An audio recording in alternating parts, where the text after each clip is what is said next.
Coming up next, Missy Sturdivant from the GLBT Youth Support Project and Stephanie Morrill from the Transformation Center.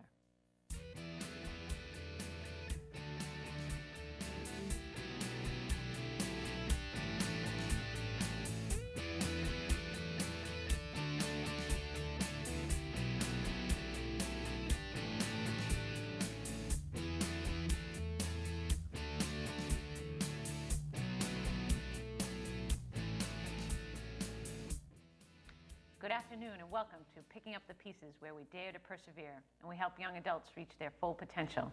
We'd like to welcome our guests, Missy and Stephanie. Welcome. We're very excited to have you both here. So let's start off as we usually do. Missy, tell us about yourself. So my name is Missy Sturdivant, and I am the program coordinator of the GLBT Youth Support Project, which is a program of health imperatives.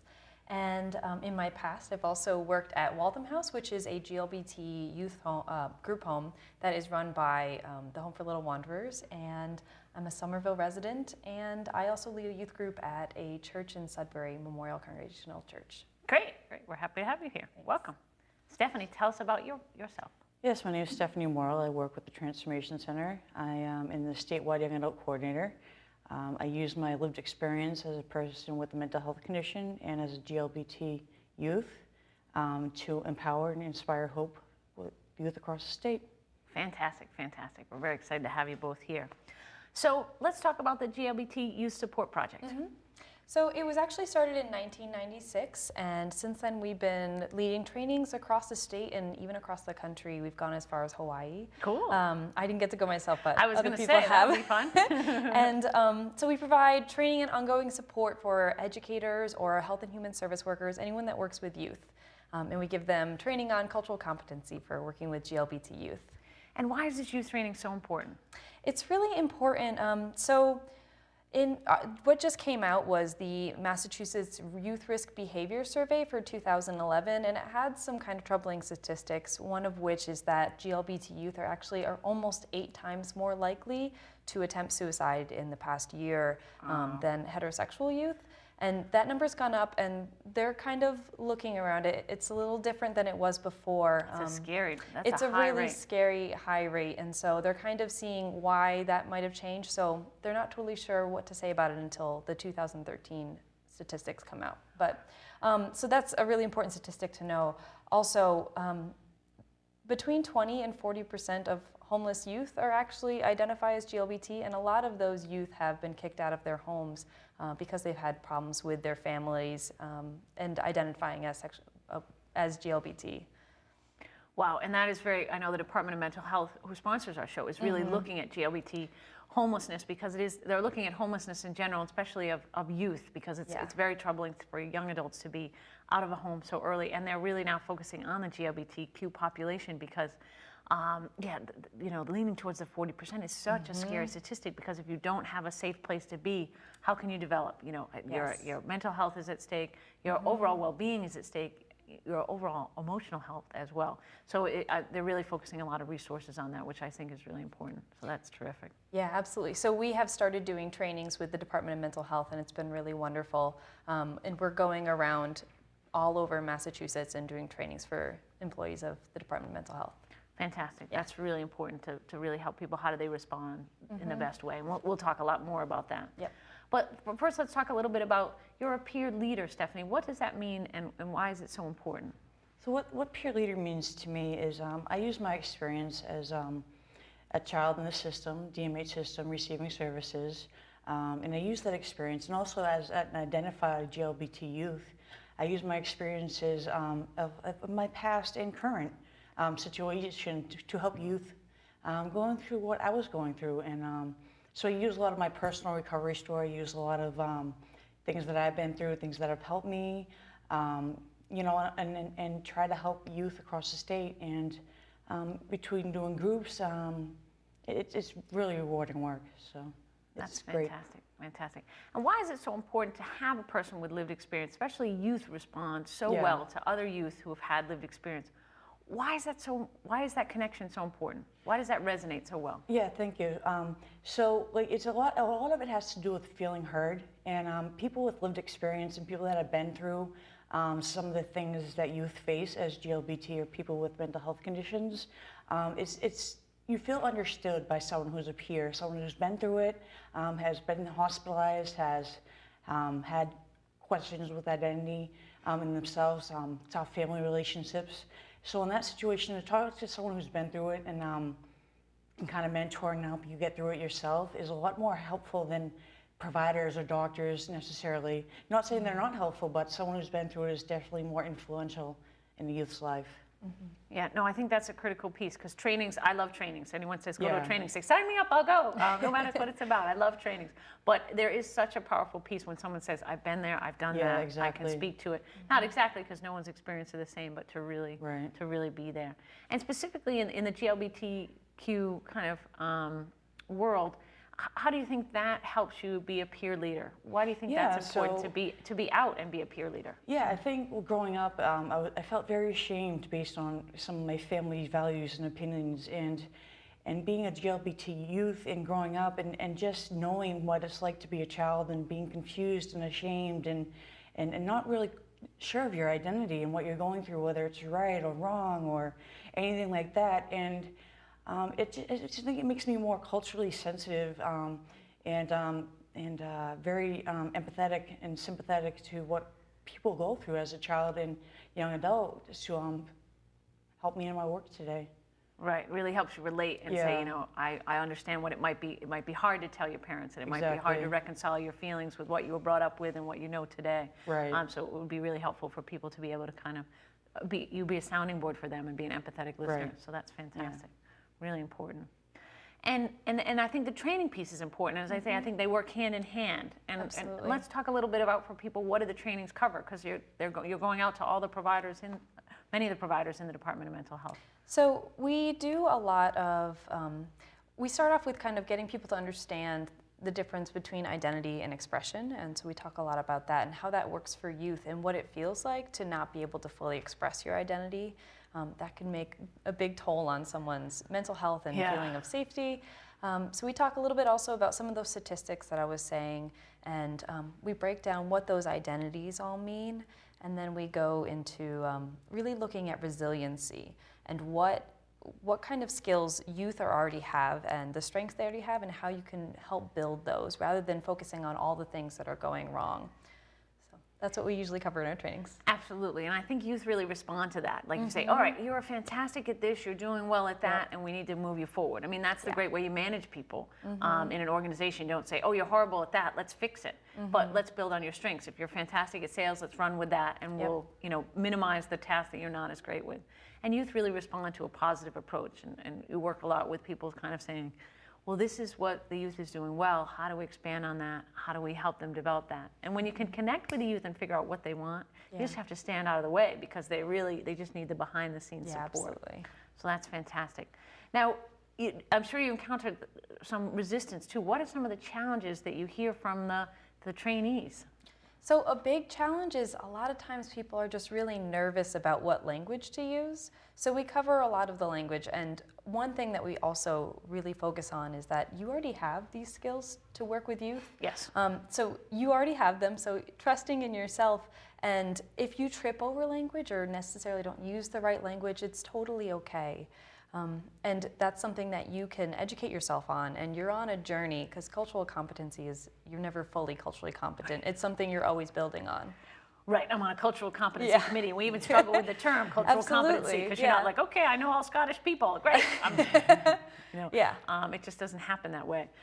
So kind of learning, and even if you're part of the community, there's so many different facets of any one community. So it's really teaching that, kind of listening and asking what people would like, and that's really important. And if you get the term wrong, people are not going to kill you, or not going to be very upset. They want to know the spirit behind it. And as long as you're trying and you're trying to outreach to people and you're trying to be open and you're trying to learn and understand their experience. And the opposite is the kind of the dangers that come from, because a lot of people say, well, I'm not good at that. I don't really know what to say. I'm not going to get into that. I'm not going to ask. And when we avoid things, dangerous things happen. Let's talk about some of the dangers that if you don't know and you don't feel you have the skills and you just remain silent, what can happen? Yeah, it's really important to just at least bring up sexual orientation and gender identity and not be afraid to talk about that. And even if it's going to be, you're kind of struggling through it. And our training really helps people feel more confident talking about that. But a really sad statistic is that 4 out of 5 GLBT youth feel like they have no one to turn to. Wow. So if they could at least have one provider, that makes such a big difference. Yeah, it really does. And if you think about the youth we know in our lives, and I'm always trying to outreach to youth, part of my role, but part of who I am, and just to be there for someone to talk about things and kind of think things through.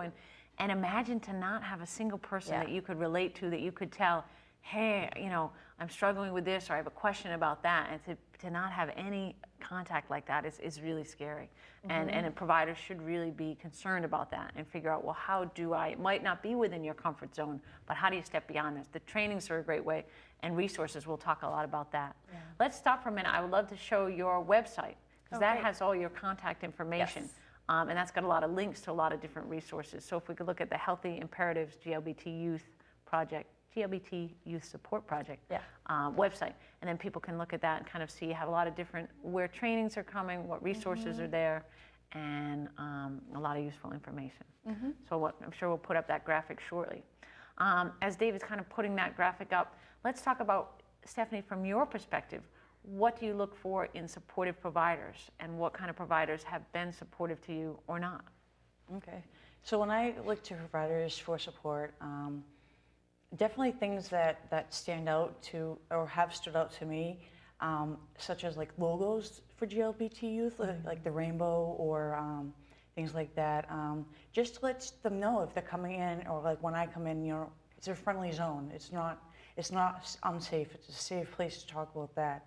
Also, with providers, what has been helpful? Yes. With them, you know, not mentioning like gender-specific topics. Like they say, how are your relationships? Not like, how's your relationship with him or her? Because sometimes that will skittish away kids and young adults. Because I know me personally, I had a provider who said, oh, well, how's your relationship with so-and-so? And it's like, well, you know, I'm not, or him or her. And it's like, you know, that's kind of like, it kind of scared me away. So I think gender-specific is definitely not good. So, and that's an important point to bring up. So let me kind of expand on that a little bit. So you're saying symbols are very important. So having the rainbow, having the HRC, which is a Human Rights Campaign symbol, which is a blue symbol with 2 equal yellow signs. Having something that simply says safe zone, and it could be safe zone with a rainbow behind it, or just safe zone. And even having GLBTQ respected people, whether they be anything, leaders or musicians or people that are well respected, just letting people know that this is a place, and having them culturally sensitive, I think would be fantastic too. And the Transformation Center also has a great website with lots of resources on how to pay people with lived experience. So we could also show that graphic, and I'm sure we're going to put that up.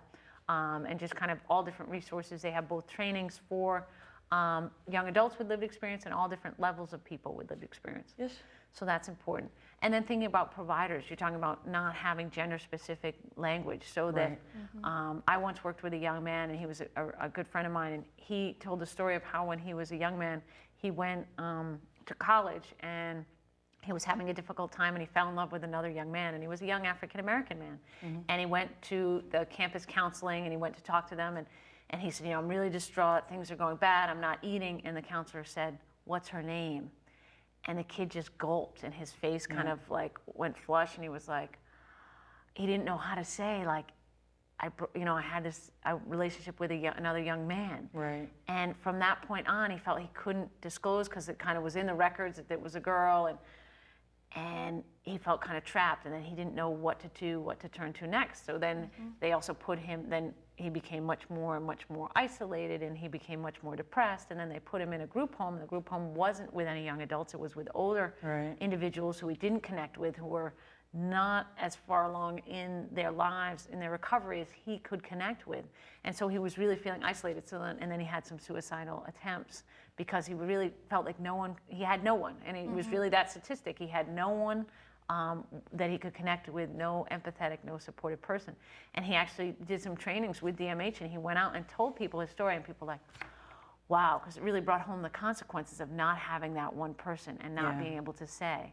And so many times you don't think to go to that extra level. And I've worked with a lot of young adults that have changed forms to say, okay, are you in a relationship? Is it with a man or a woman? And be able to have that conversation, and you know, to have those different levels.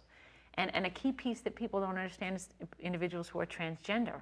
And some people don't understand, well, what is that? How do I can't even deal with that, is some people's reaction. And the rates of suicide, they're even higher. Yeah, absolutely. So let's define transgender for people. Sure. And actually, the gay, lesbian, and bisexual population is something that we're getting really much better at dealing with as providers. And transgender population is something that's a little bit harder for some people. So one way of thinking about it is, and understanding it, is understanding the difference between biological sex and gender identity. And so biological sex are things like your hormones, your primary sex characteristics and secondary sex characteristics, and your chromosomes. So those make that all up. And your gender identity is really this inner sense of being. It's the thing in between your ears that you understand, and nobody understands your gender identity except for you.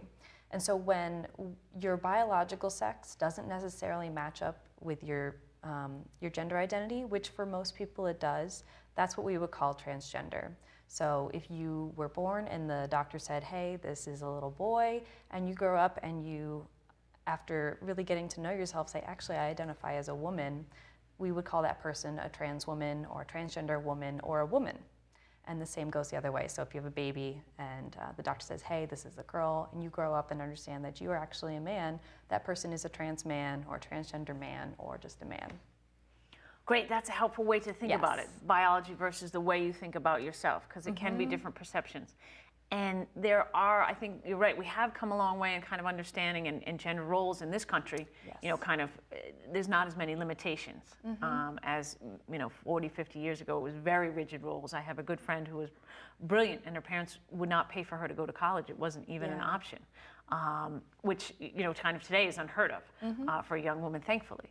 And we could go with lots of examples with that. But I think because transgender is hard for people to understand, because some people really do connect so deeply with their gender identity that they don't understand when it doesn't reconcile. And it's so important. And not having that understanding leads to a lot more mental health issues for a lot of young people. So it's important to think about. So you provide a lot of support and understanding around how to help providers. Do you have an example of something you've done with providers?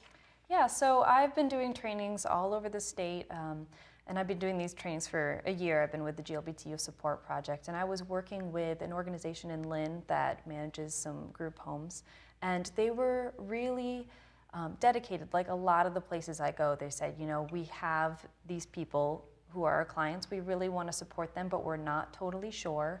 And after going through the training, they were able to be like, okay, yes, we get it now.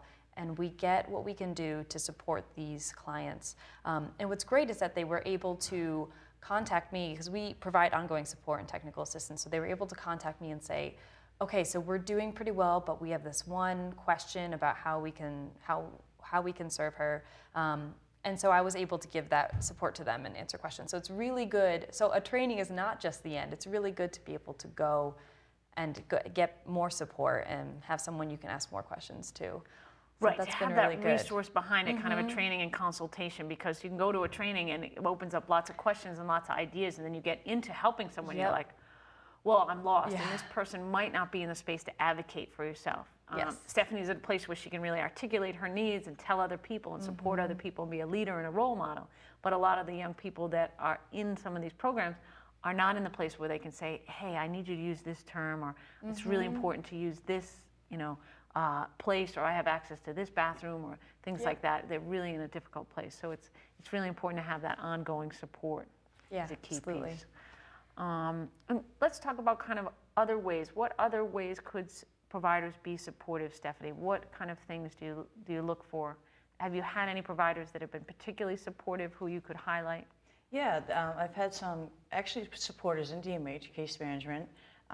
Very supportive. I can go about any relationship with men or women that I've had, breakups, hard times, and really just sitting there and listening, you know, not judging, not trying to fix the problem, just sitting there and listening to me and really just trying to soak it in and understand, and just guide me, like help me figure out what I'm trying to do and what I'm seeking for in my life, and guiding me through that process definitely helps. Not trying to sway me to not be with females or not be with males, things like that. Just kind of help me with what I want in my life and what I want in my relationships, and guide me through that. And I have found that one particular case manager has been very helpful in DMH. So, yes. Well, I think that's a key piece, because I think even people have been through lots of trainings and lots of supportive kind of resources, and I think it would be important to pull up the Healthy Imperatives website and to highlight the GLBTQ support program. So if we can pull up that graphic so people can see your website, and here it is on the screen. Fantastic. So if you want to let people know the number, Missy. So it is 1-800-530-2770, and I'm actually extension 229. 229, fantastic. So that has a lot of great resources and a lot of other links to different things. Do you want to highlight a few of the resources that you have on your website? Yeah, one really great resource is, so we actually get funding through the Department of Public Health through the Safe Spaces for GLBT Youth program, and that enables us to give 11 free trainings across the state. And this is open to anyone who, any schools, any nonprofits that work with youth, and we do free trainings between 3 and 6 hours. So we'll go for a half a day or a full day, and do a training for up to 30 of the employees. Fantastic. Really wow. great. Sometimes you just don't have it in your training budget, and you're like, whoa, we I really know. need this resource, because you're dealing with a specific year with a lot of individuals Yeah. who are dealing with that. So that's a fantastic Yep. resource. We also do have posters that have GLBT youth on them that are really good for putting up, and we have those safe space stickers that you were talking about. Oh, great. We have some assessment tools and other resources just on the website that you can print, or we are also able to mail things to people as well. There's some great stuff to look at. Great. And you have wonderful posters in 4 Yes. different languages that really are Yes. about GLBT youth, and that would speak to Stephanie's point about having things up there, and they're very multiculturally representative. So GLBT youth would know if one of those posters was up, like, oh, okay, this is an okay place. And it's as simple as hanging up a poster. It sounds simple, but so many places aren't doing it. Often I walk into a space and it doesn't have anything that represents youth, and it's very stark, and you're like, wow, I wouldn't want to go there for a minute, Yeah. So that's important to Yeah. have those resources up. So as we wrap up, I would love to pull up the Transformation Center website. Yes, great. And we could talk about some of the resources that are on their website. And They were great. you want to share with people that phone number. Yes, the phone number to the Transformation Center is 617-442-4111. And the website is transformation-center.org. We have a lot of resources on that website. Also, if people are posting jobs for peer specialist positions or peer mentoring positions, we have the Recovery Network News, Voices for Change newsletter, trainings we do, RAP trainings, CPS trainings. It's a great resource center, and and there's a young adult. If you go to the worker team, you can see the young adults that work in the Transformation Center. Fantastic, fantastic. So those are 2 great websites to check Yes. out. The one last thing we want to mention is you are doing GLBT youth support groups. Yes. In Brockton. So, yep, there's a really great network in Massachusetts that's kind of held together by the Boston Alliance for GLBT Youth, also known as BAGLY, and they host a network of, they call them AGLYs, but they're basically just GLBT youth support groups. And we are starting ours up in Brockton, and we're calling it, as of right now, Bragly, unless the kids want to change the name. But it'll be a weekly meeting for GLBT youth and allies to come and meet and hang out, and create their own programming as well, which is really great. Wow, that's terrific. So it's just a great place for peer support and just a lot of empathy and a lot of really just places to hang out and connect with other GLBTQ youth and supportive partners. Yep. Great, fantastic. So in a final thought, Stephanie, what advice would you give to GLBT youth who are they might be watching the program, they might be feeling isolated, they might be feeling, not knowing where to turn. What would you think about, what would you tell them? So first of all, for me, I had to be honest with myself and how I truly felt about my own identity, first of all, and then, looking for providers who can be helpful and supportive, honest and open with me, and then also, I had to be willing to seek and accept help whether it was from past childhood things or, relationships I'm currently going through. I need to be willing to receive that. And then finding the right provider for me, whether it's male, female, really, sometimes you go through a few to find the right one, and just keep on sticking with it because there's support and good help out there. So. Absolutely. So really asking people to reach out Yeah. and find that support, kind of be honest with themselves, and then Yep. kind of figure out, okay, what other resources Exactly. could be open to me. And I'd like to mention Fenway Community Health, which is a fantastic neighborhood resource it's right downtown. So Fenway Community Health is a great thing to mention. So I'd like to say thank you very much to Misty and Stephanie for being on the show with us. Thank you. With lots of fantastic resources and support ideas that you've given us. And I'd like to say thank you very much to our audience for tuning in, to picking up the pieces. And we'd like you to look out for that special person that might be in need of your support, because you might just make the difference to help them reach their full potential. And I'd like to say thank you to the Department of Mental Health for once again sponsoring our show. This is Kim Bissett saying have a wonderful afternoon.